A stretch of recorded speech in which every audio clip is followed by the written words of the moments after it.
Good afternoon, journeymen. It is day 2 of uploading 2 in one day. It wasn't too bad yesterday. Hopefully, I don't have a lot of work. Well, actually, I need a lot of work for the next couple weeks, but hopefully, it's not so much that I can't record 2 episodes in a day. Um, yeah, that's where we're at. We'll just get straight into 87. I think we're up to what, like 220 subs? Something like that. Yeah, we're at 220. Um, Congratulations, everyone. This is all because of you. I always feel weird hearing that from YouTubers because, like, no, it's not really because of me. You're putting in hard work and effort. It almost comes off as too humble, like humble to a point where it's insincere. Does anybody feel similarly? You know. Anyway, let's get to it.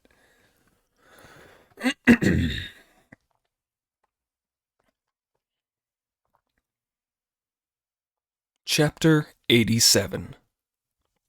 When heaven is offended in Fengxian, it stops the rain. The great sage urges goodness and brings a downpour. Deep and mysterious is the great way. What news is there of it? When revealed, it will alarm ghosts and divine beings. It controls the universe, divides darkness and light. In the world of true happiness, there is no competition. Before the vulture peak, pearls and jewels emerge, shining with every color. It illuminates all beings that live between heaven and earth. Those who understand it live as long as mountains and seas.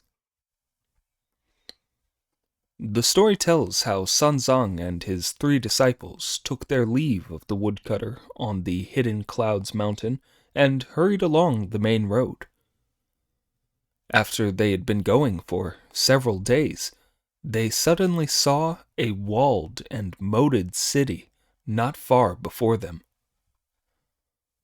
"Wukong," said Sanzang, "is that city ahead of us India, do you think?" "No, no," said Monkey, shaking his head. "Although the Tathagata lives in a paradise, there are no cities there. It's a great mountain, Vulture Peak, on which are high buildings and halls of the Thunder Monastery. Even if we've now reached the land of India, this isn't where the Buddha lives. I don't know how far India is from Vulture Peak. Presumably, this city is one of the frontier prefectures of India. We'll know when we get there." Soon they were outside the city, where Sanzang dismounted to go in through the triple gates. Here they found the people destitute and the streets deserted. When they reached the market, there were many black-clad government servants lined up on either side of a number of officials, wearing their hats and sashes of office, and standing under the eaves of a building. As the 4 travelers came along the road, these men did not give way at all. So Pig, in his rough way, raised his snout and shouted, "Out of the way! Out of the way!" When the men looked up with a start and saw what he looked like, their bones went soft, their sinews turned numb, and they fell over, shouting, "Evil spirits! Evil spirits!" This gave the officials standing under the eaves such a fright that they were shivering as they bowed and asked, "Where are you from?"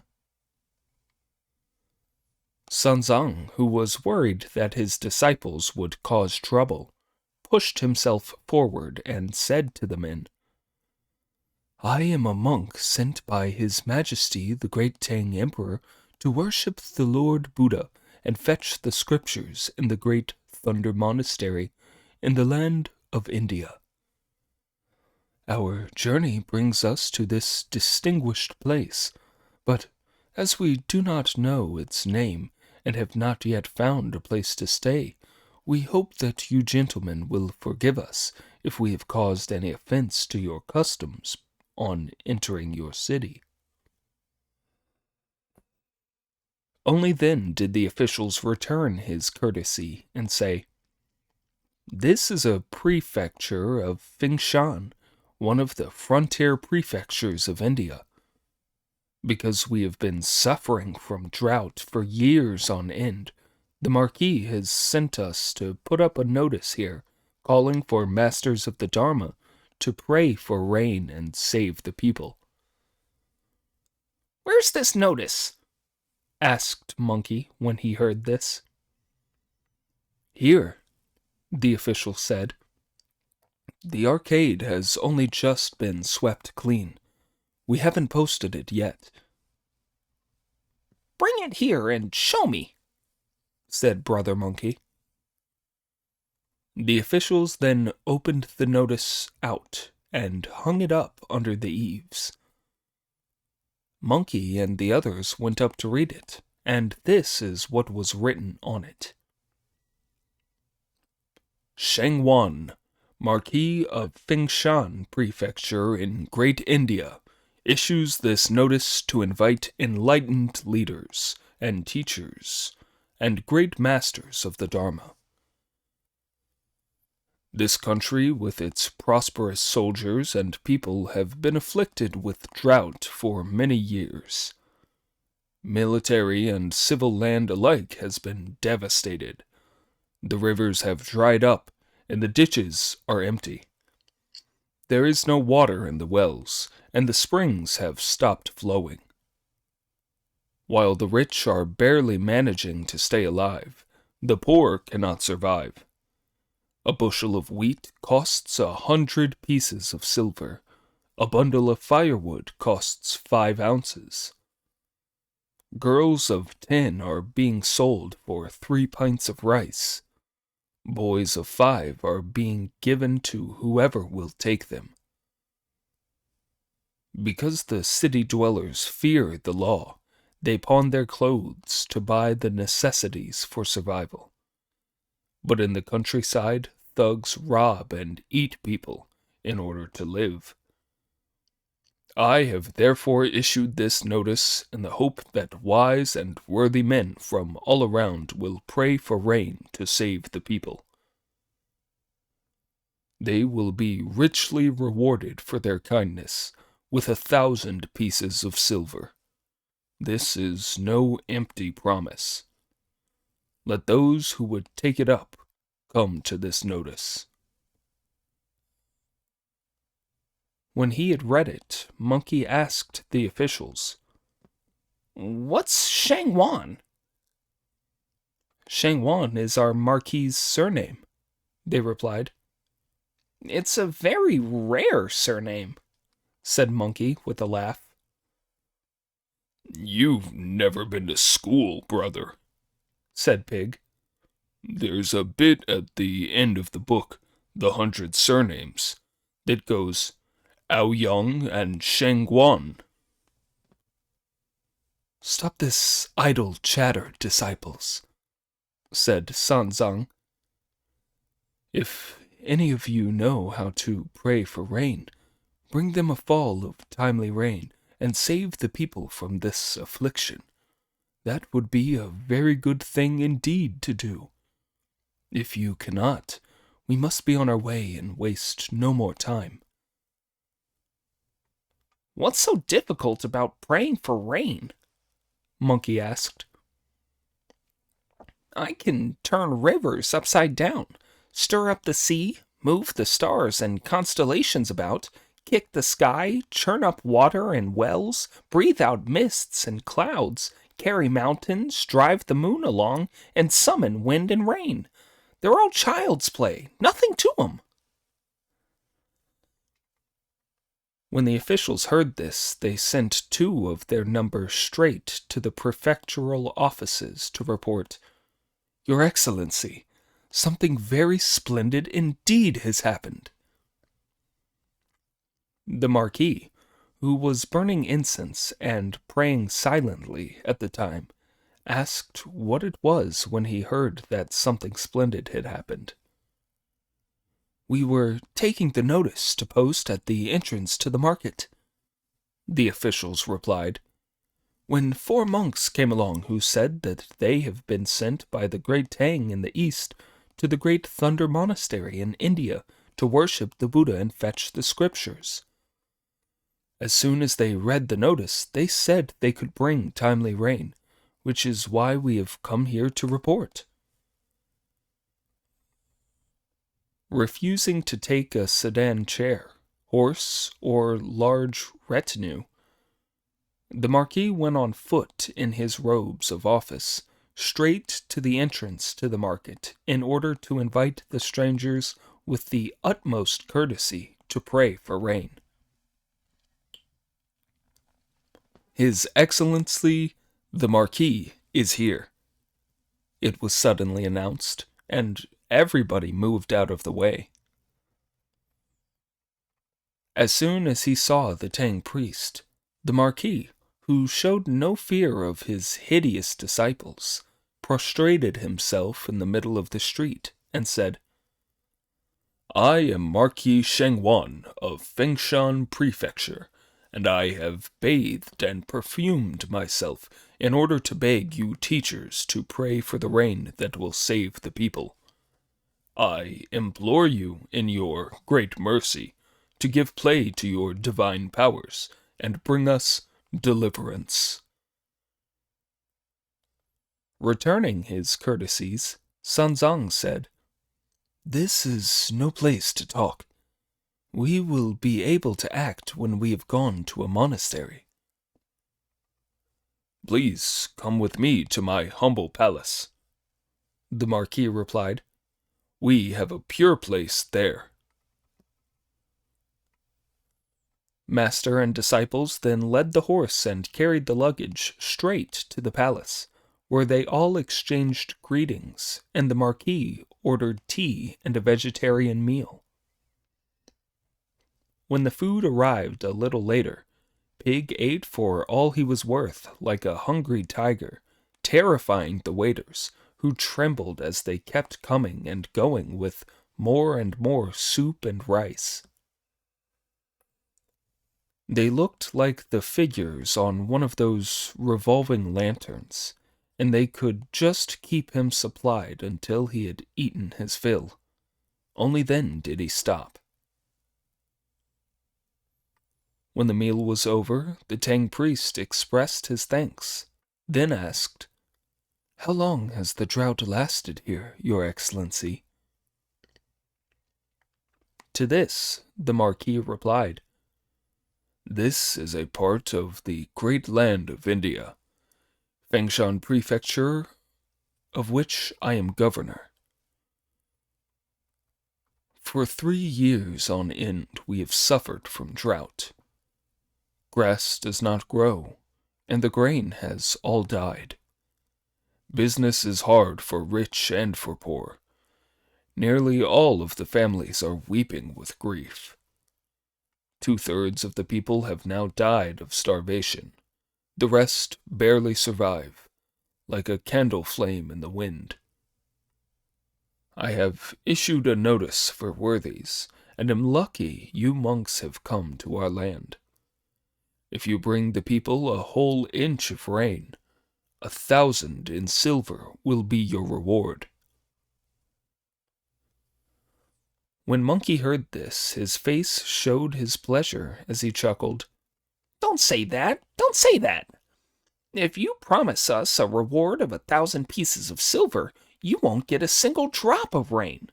But if you put it in terms of accumulating merit, I'll provide you with plenty of rain." The Marquis, a thoroughly upright and good man who cared deeply for his people, invited Monkey to take the seat of honor, then bowed to him and said, "Teacher, if you really can show us this great compassion, this humble official will do nothing to offend against morality." "Please, get up," said Monkey. "Only look after my master well while I do the job." "How are you going to do it, brother?" asked Friar Sand. "You and Pig must come here and be my assistants outside while I summon a dragon to make the rain," Monkey replied. Pig and Friar Sand did as he bade them, and while the three of them went outside, the Marquis burned incense and prayed. Sanzang sat there reciting sutras. While Monkey recited the spell and said the magic words, a dark cloud appeared to the east and slowly moved till it was in front of the hall. It was Ao Guang, the ancient dragon of the eastern sea. Ao Guang then put away his cloud feet and turned himself into human form to go up to Monkey, bow low to him with full courtesy, and ask, "What have you sent for this humble dragon to do, great sage?" "Please rise," Monkey replied. "The only reason why I have troubled you to make this long journey is because there has been a drought in this prefecture of Fengxian for years on end. I'd like to ask you if you couldn't send some rain." "I must inform you, great sage," the dragon replied, "that although I can make rain, I can only act on the orders of heaven. I would never dare come here to make rain on my own authority without heaven's instructions." "As our journey brought us this way, I asked you specially to come here to make rain and save the people," said Monkey. "So why are you trying to get out of it?" "I'd never dare," the Dragon King replied. "I came because you summoned me with the magic words, great sage, and I'd never dare to try to get out of it. In the first place, I haven't had an edict from heaven, and secondly, I haven't brought the magic rain-making generals with me. How could I, great sage? If you wish to be a savior, you must let me go back to the sea to muster my forces, while you go to the heavenly palace to obtain an imperial edict for a fall of rain, and ask the officials in charge of water to release us dragons, so that I can make rain in the quantities ordered." Accepting the force of his argument, Brother Monkey had to let the old dragon go back to the sea. He then told the Tang priest what the Dragon King had said. "In that case, you had better go and do that," the Tang priest said. "But don't be telling lies." Monkey then told Pig and Friar Sand to look after the master while he went up to the heavenly palace. No sooner had the splendid great sage said he was going than he was out of sight. "Where has Lord Sun gone?" the Marquis asked, trembling with shock. "He's gone up to heaven on a cloud," replied Pig with a grin. With great reverence, the Marquis then issued an urgent order that all the people in the big and little streets of the city, whether nobility, high officials, gentry, commoners, soldiers, or civilians, were to worship Dragon King tablets and set out water urns with sprigs of willow in them in front of their gates. They were also to burn incense and pray to heaven. Once on his somersault cloud, Monkey went straight to the western gate of heaven, where the heavenly king Lokapala soon appeared at the head of his heavenly soldiers and warriors to greet him and say, "Great sage, have you fetched the scriptures yet?" "Quite soon now," Monkey replied. "We've reached a frontier prefecture called Fengxian on the borders of India now. It hasn't rained for 3 whole years there, and the people are suffering terribly. I want to pray for rain to save them. I sent for the Dragon King, but he told me that he couldn't do it on his own authority without a heavenly order, which is why I've come to see the Jade Emperor to request an edict." "I don't think it's supposed to rain there," the heavenly king said. "I heard just now that the Marquis of Fengxian had behaved disgracefully and offended both heaven and earth. His Majesty took it badly and immediately had a rice mountain, a flower mountain, and a huge gold lock set up. It won't rain till all 3 have been knocked over or snapped." Not understanding what all this was about, Monkey demanded to see the Jade Emperor, and not daring to stop him, the heavenly king let him in. Going straight to the Hall of Universal Brightness, Brother Monkey was met by the 4 heavenly teachers, who asked, "What are you here for, great sage?" "On my journey escorting the Tang priest, I've reached Fengshan Prefecture on the frontiers of India, where there is a drought," Monkey replied. "The Marquis there has been asking for magicians to pray for rain.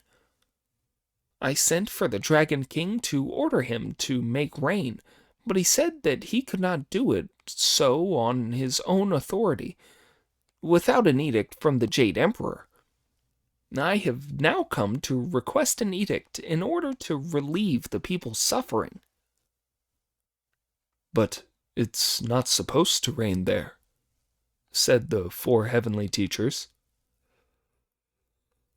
"As to whether it's supposed to rain or not," said Monkey with a smile, "could I trouble you to take me in to submit a memorial so that I can find out whether I can still get a favor done?" To this, the heavenly teacher, Gi Wang, replied, "As the saying goes, a fly that needs a net for a veil. What a nerve!" "Don't talk nonsense," said Zhu of Jingyang. "Just take him in." Qiu Hongji, Zhang Daoling, Gei, and Zhu took Monkey to the outside of the Hall of Miraculous Mist, where they reported, "Your Majesty, Sun Wukong has reached Fengshan Prefecture in India and wants to obtain rain. He has come to ask for an edict." 3 years ago, the Jade Emperor replied, "on the 25th day of the 12th month, when we were inspecting the myriad heavens and traveling through the 3 worlds, we arrived at his city. We saw that Sheng Wan was most wicked. He knocked over the vegetarian offerings to heaven to feed to dogs, spoke foully, and was guilty of lèse majesté. This is why we have set up those 3 things in the Hall of Fragrance. Take Sun Wukong to see them. When those 3 things have been accomplished, we will issue our edict. But if they are not, then do not meddle in what does not concern you." When the 4 heavenly teachers led Brother Monkey to the Hall of Fragrance, he saw a mountain of rice about 100 feet high, and a mountain of flour about 200 feet high. Beside the rice mountain was a chicken the size of a fist eating the rice, sometimes with quick pecks, sometimes with slow ones. Beside the flower mountain was a golden-haired Pekingese licking the flower, sometimes with long licks and sometimes with short ones. To the left of it, a golden padlock, about 1 foot 3 or 4 inches long, hung from an iron frame. The crossbar of the lock was about the thickness of a finger, and under it was a lamp, the flame of which was heating the bar. Not understanding what all this was about, Monkey turned back to ask the heavenly teachers, "What does it mean?" "When that wretch offended heaven, the Jade Emperor had these 3 things set up," the heavenly teachers replied. "That place will only be due for rain when the chicken has eaten all the rice, the dog has licked up all the flour, and the lamp has melted the bar of the lock." When Monkey heard this, he went pale with shock, and he dared make no more memorials to the throne. He left the palace hall overcome with embarrassment. "Don't take it so badly, great sage," said the 4 heavenly teachers with smiles. "This is something that can be resolved through goodness. Once a single kind thought moves heaven, the rice and flower mountains will collapse, and the bar of the padlock will be broken. If you can persuade the marquis to return to goodness, then blessings will come of themselves." Monkey accepted their advice, and instead of going back to the Hall of Miraculous Mist to take his leave of the Jade Emperor, he headed straight down to the lower world and its ordinary mortals. Within an instant he was at the western gate of heaven, where he saw Heavenly King Lokapala again, who asked, "Did you get the decree you wanted?" Monkey told him about the rice and flower mountains and the metal lock. "What you said to me was quite right," he continued. "The Jade Emperor refuses to issue a decree. Just now the heavenly teachers told me as they saw me off that the secret of blessings lay in persuading that so-and-so to return to goodness." With that, Monkey took his leave and went down to the lower world on his cloud. When the Marquis, Sanzong, Pig, Friar Sand, and the officials high and low all welcomed him back, they crowded round him asking questions. Monkey then shouted at the Marquis, "It's all because on the 25th day of the 12th month 3 years ago you offended heaven and earth that people are suffering, you wretch! That's why rain won't be sent now." At this, the Marquis was so alarmed that he fell to his knees, prostrated himself on the ground, and asked, "How do you know what happened about 3 years ago, teacher?" "Why did you knock the vegetarian offerings to heaven over to feed to dogs?" said Monkey. "You'd better tell me the truth." Not daring to conceal anything, the Marquis said, "On the 25th day of the 12th month 3 years ago, I was making offerings to heaven within the palace. As my wife was wicked, we quarreled and said bad things to each other. In an unthinking outburst of fury, I knocked over the table with the offerings and scattered the vegetarian food. It's true that I called the dogs to eat it up. I never realized that heaven would take offense at this and harm the common people. For the last couple of years, it has been preying on my mind. My thoughts have been disturbed, and I haven't been able to understand why. I never realized that it was because heaven had taken offense that it was inflicting this disaster on the common people. Now that you have come down to visit us, teacher, I beg you to enlighten me on what the upper world intends to do. That happened to be a day on which the Jade Emperor was visiting the lower world, Monkey replied. When he saw you feed the vegetarian food to the dogs and heard your foul language, the Jade Emperor set 3 things up to remember you by. What 3 things, brother? Pig asked. In the Hall of Fragrance, he had set up a rice mountain about 100 feet high and a flower mountain about 200 feet high. Beside the rice mountain is a chicken the size of a fist, who's eating it with quick pecks and slow pecks. Beside the mountain of flour is a golden-haired Pekingese, licking the flour up with long licks and short licks. And to the left is an iron frame from which hangs a golden padlock with a crossbar the thickness of a finger, under which a lamp is burning and warming the bar.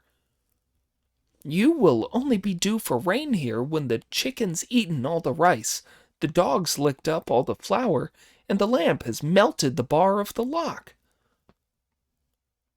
No problem, said Pig. No problem. If you take me with you, brother, I can do a transformation, eat all the rice and flour up in one sitting, and snap the bar of the lock. I can guarantee rain. Don't talk nonsense, you idiot, said Monkey. This is a plan that's been made by heaven. You'll never be able to get there. From what you say, I don't know what to do, said Sanzang.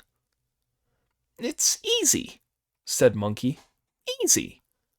As I was leaving, the 4 heavenly teachers said to me that this could only be solved through goodness.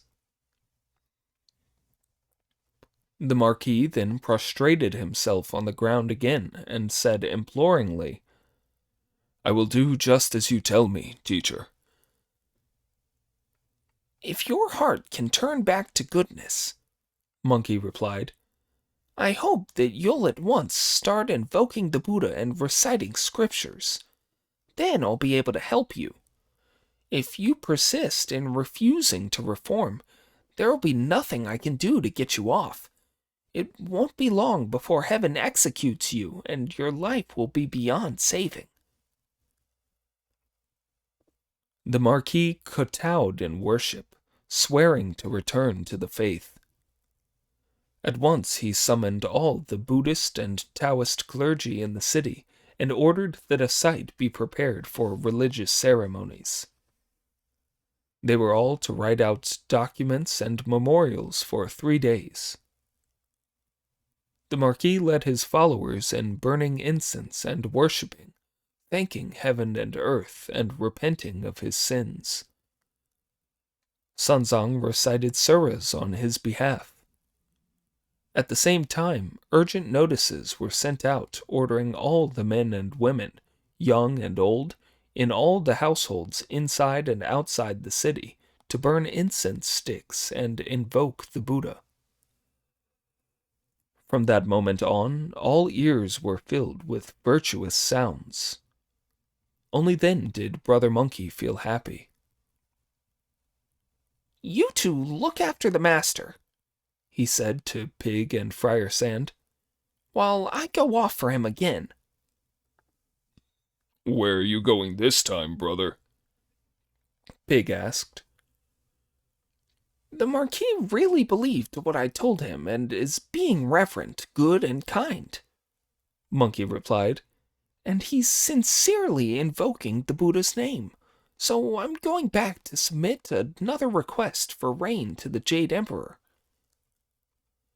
If you're going, don't lose any time, brother, said Friar Sand. This is holding us up on our journey, but do get a fall of rain. It'll be another true achievement for us. The splendid great sage set his cloud off once more and went straight to the gate of heaven, where he met heavenly King Lokapala again. "What have you come for now?" Lokapala asked.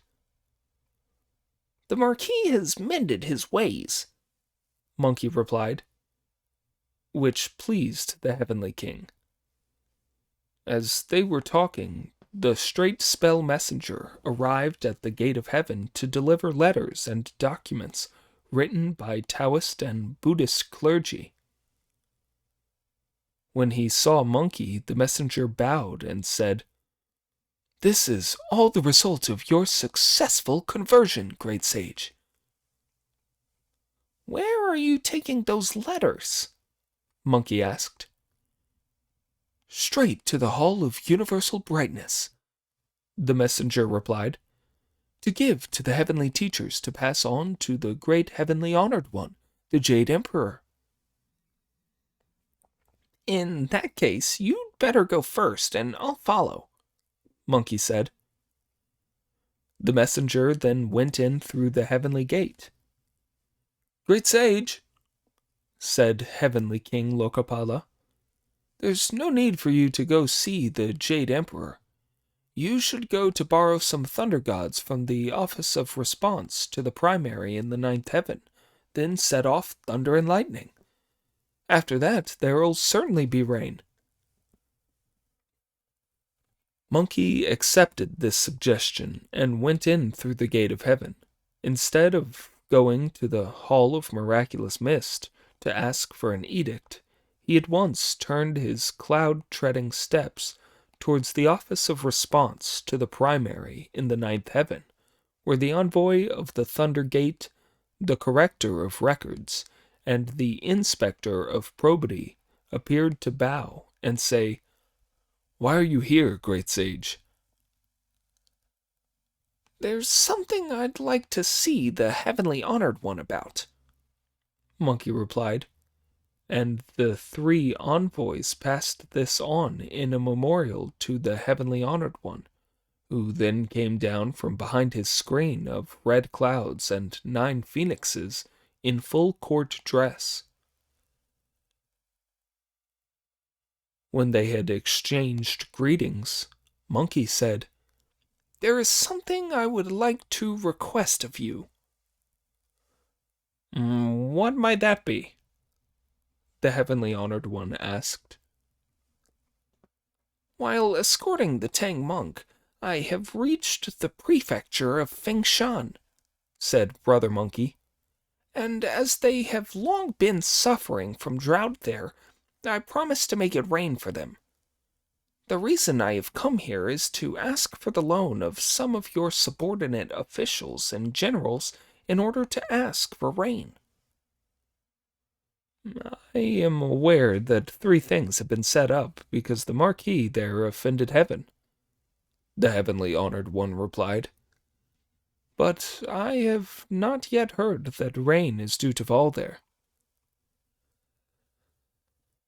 "When I went to ask the Jade Emperor for an edict yesterday," Monkey replied with a smile, "he told the heavenly teachers to take me to see the 3 things in the Hall of Fragrance, the Mountain of Rice, the Mountain of Flower, and the Golden Lock. Rain isn't due to fall till these 3 things have been knocked down or broken. When I was feeling very upset because it was so difficult, the heavenly teachers advised me to persuade the marquis and his people to do good deeds, because heaven is bound to help anyone who has a good thought.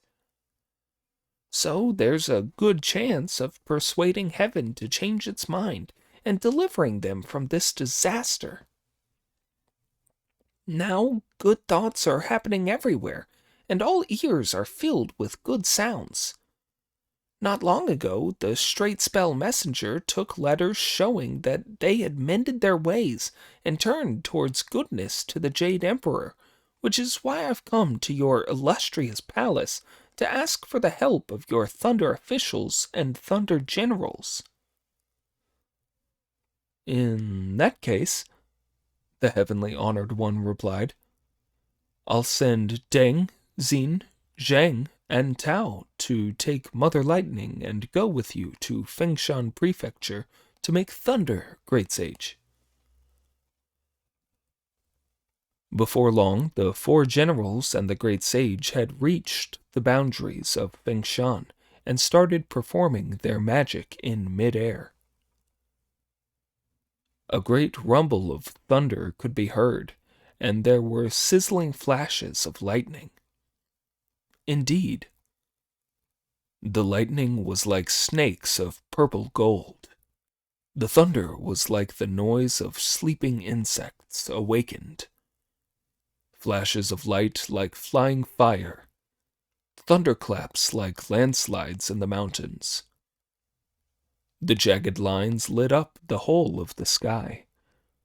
The great noise caused the earth itself to move. When the red silk flashed like sprouts of plants, rivers and mountains shook for 3,000 miles. Inside and outside the city of Fengxian, nobody, whether an official high or low, a soldier or a civilian, had heard thunder or seen lightning for 3 whole years. And now that the thunder was booming and the lightning flashing, they all fell to their knees, put incense burners on their heads, held sprigs of willow in their hands, and said, "We submit to Amitabha Buddha. We submit to Amitabha Buddha." These good thoughts had indeed moved heaven, as is proved by an old-style poem. When thoughts have been born in human minds, heaven and earth will both be aware. If evil and good do not get their due, sides have been taken by powers up there. We will for the moment leave the great sage monkey directing the thunder generals as they unleashed thunder and lightning over Fengxian Prefecture, where everyone had turned back to goodness, and tell how the straight spell messenger took the Taoist and Buddhist documents straight to the Hall of Universal Brightness, where the 4 heavenly teachers submitted them to the Jade Emperor in the Hall of Miraculous Mist. When the Jade Emperor had seen them, he said, "As that wretch has had some virtuous thoughts, see what has happened to the 3 things." Just as he was speaking, the official in charge of the Hall of Fragrance came in to report, "The rice and flour mountains have collapsed. The rice and flour all disappeared in an instant. The bar of the lock has also been broken." Before he could finish submitting this memorial, the heavenly official in attendance led in the local deity, the city god, and the gods of the altars from Fengxian, who all bowed and reported, "The lord of our prefecture and every member of every household, high and low, of the people have been converted to the true achievement and are worshipping the Buddha and heaven. We now beg you, in your compassion, to send a widespread fall of timely rain to deliver the common people." When the Jade Emperor heard this, he was very pleased, so he issued an edict. "Let the departments of wind, cloud, and rain go to the lower world in accordance with orders. At this hour on this day, the clouds are to be spread, the thunder shall roar, and 3 feet and 42 drops of rain shall fall."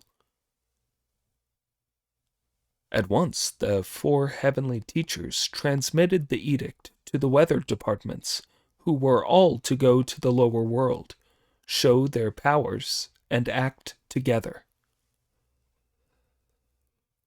Monkey was enjoying himself up in the sky with Deng, Xin, Zhang, and Tao, who were ordering Mother Lightning about, when the arrival of all other gods filled the sky with their assembly. As the wind and the clouds met, the timely rain began to pour down. Thick, heavy clouds, lowering black mists, the rumbling of the thunder cart, the searing flash of lightning, a roaring gale, a torrential downpour. Indeed, when one thought goes up to heaven, 10,000 hopes are all fulfilled. Because the great sage has used his powers, the landscape is darkened for thousands of miles. The wonderful rain falls like rivers and seas, hiding the country and heavens from sight.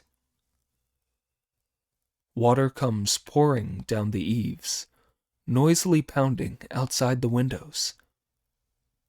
While every household invokes the Buddha, all of the streets and markets are flooded.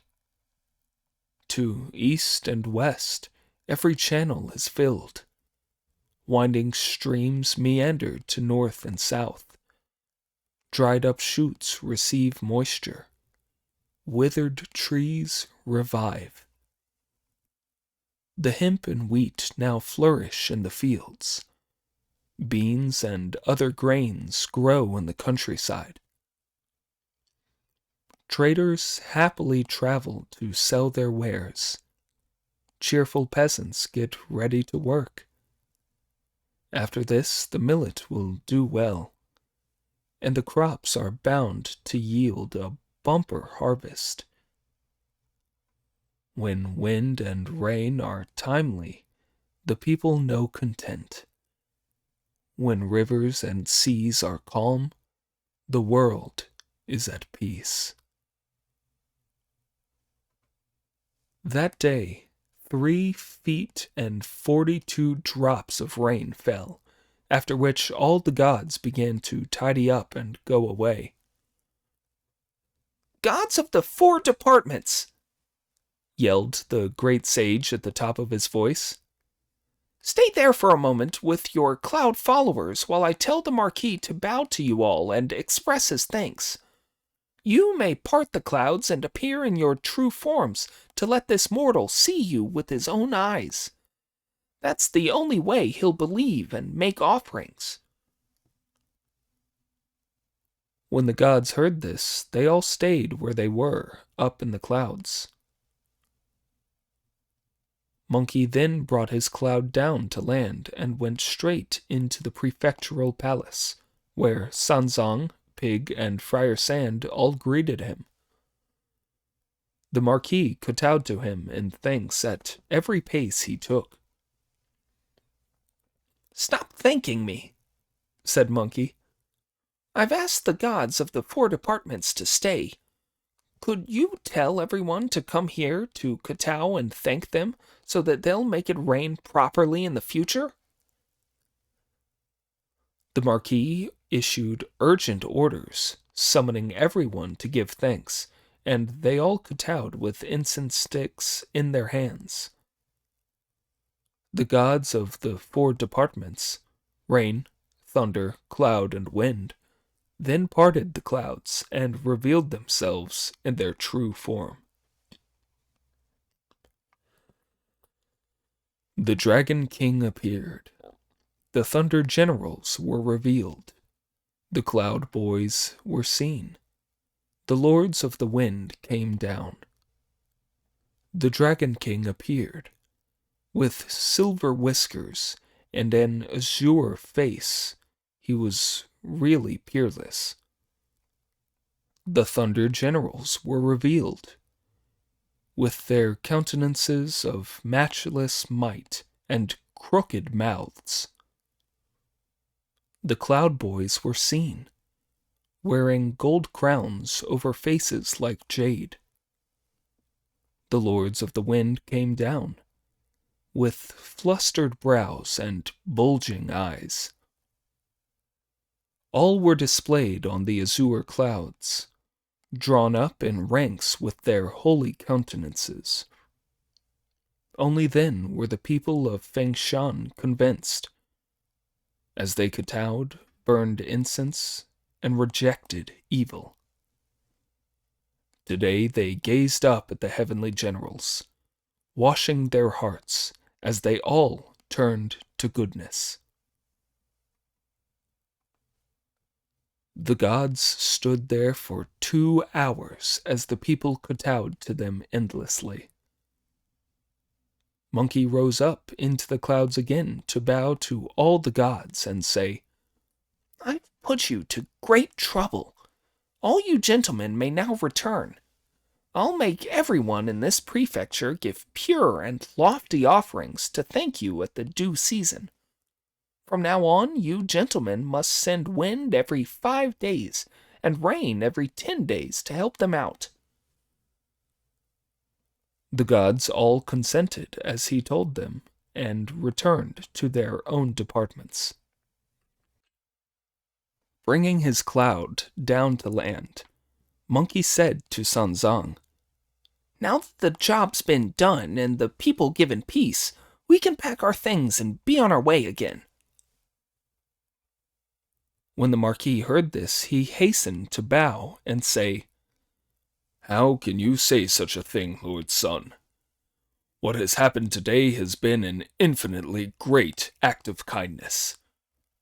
I have sent people to prepare a humble banquet to thank you for your great kindness. Then I will buy some land from the people to build a monastery for you, my lords, with a shrine to you with inscribed tablets, where offerings can be made in all 4 seasons.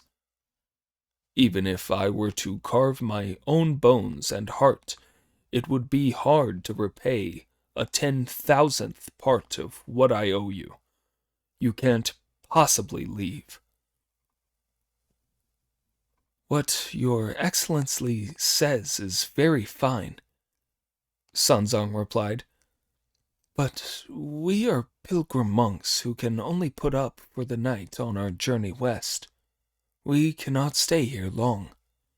We definitely must leave in a day or 2.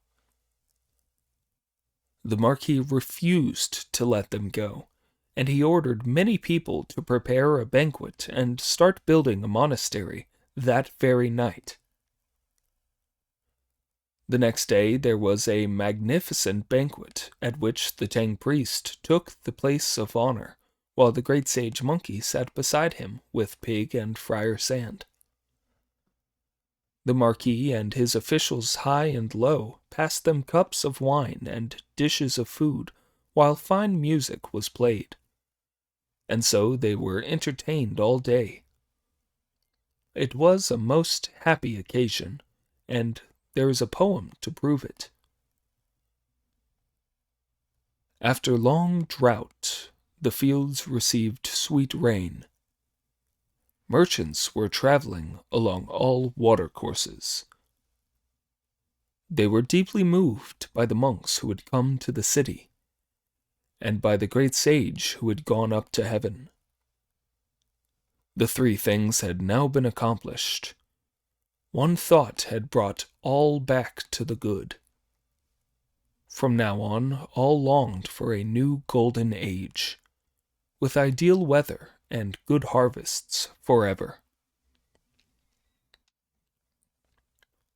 The banquets went on for days, as did the giving of thanks, until they had been kept there for almost half a month.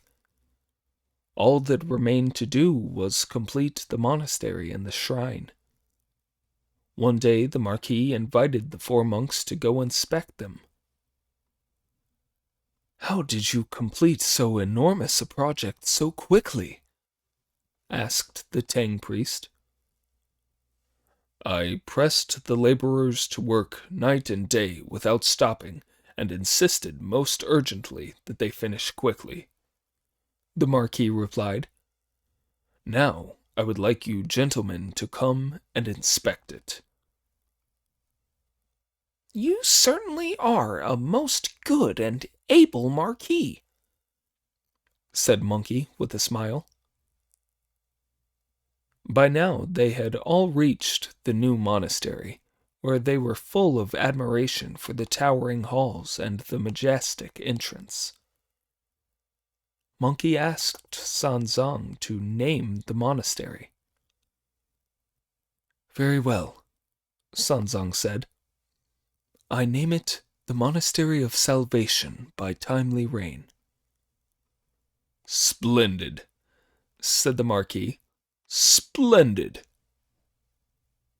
He then issued a golden invitation to monks from far and wide to come and burn incense there. To the left of the Buddha Hall was a shrine to the 4 pilgrims, at which offerings were to be made in each of the 4 seasons every year. Temples had also been built for the thunder gods and dragon gods to thank them for their divine efforts.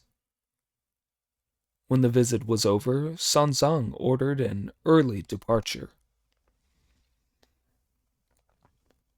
When the local people realized that the monks could be persuaded to stay no longer, they all prepared parting gifts, none of which the travelers would accept.